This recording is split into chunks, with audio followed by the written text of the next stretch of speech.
Mga 5 bagay na dapat nating iwasan pag nandito na tayo sa Japan. Una, yung malate. Nakaw, ugali ng mga Pilipino yan. Yung nalilit sa trabaho, ganyan. Kung yung ugali mo sa Pilipinas, buzzer beater ka, yung bang giri-giri ka, ganon, nalilit ka. Wag mong dadalhin dito sa Japan kasi ayaw na ayaw ng mga Japanese yung mga nililit dito.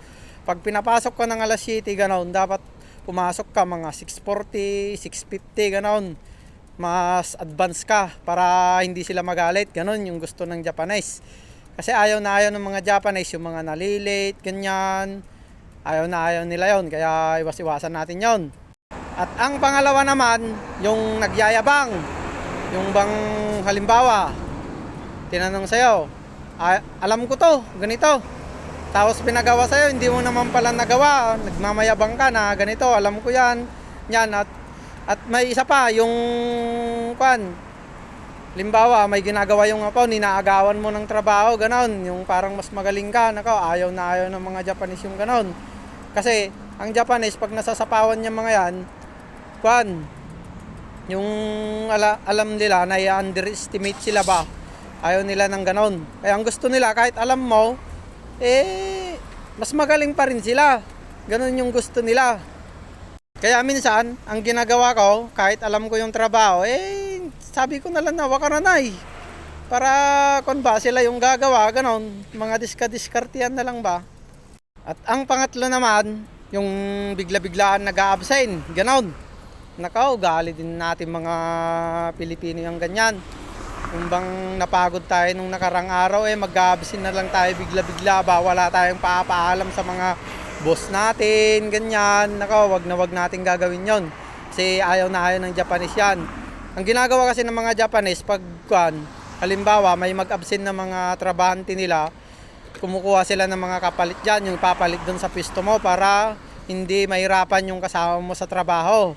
Yun yung pangatlo na dapat nating iwas-iwasan pag nandito na tayo sa Japan, kasi ayaw na ayaw ng mga Japanese yon.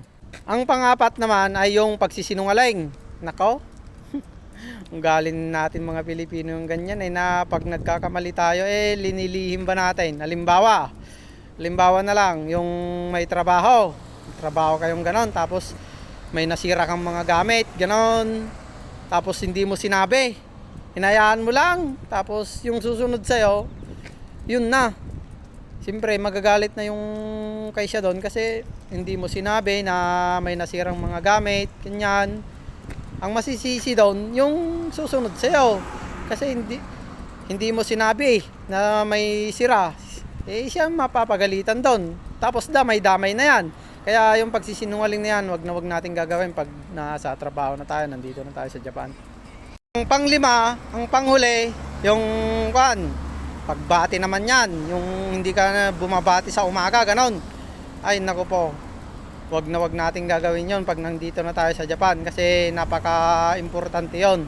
Halimbawa, yung pumasok ka ng umaga na ganyan, tapos may nakita kang Japanese na parang ini-snub mo lang, ganyan.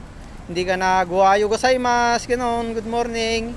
Nako, ayaw na ayaw din ng Japanese yan kasi ang pagbati dito sa Japan, nakaugalian na yan. Matanda ka man o mas bata ka man, dapat nagbibigay galang ka sa mga nakakasalubong mo, ganyan.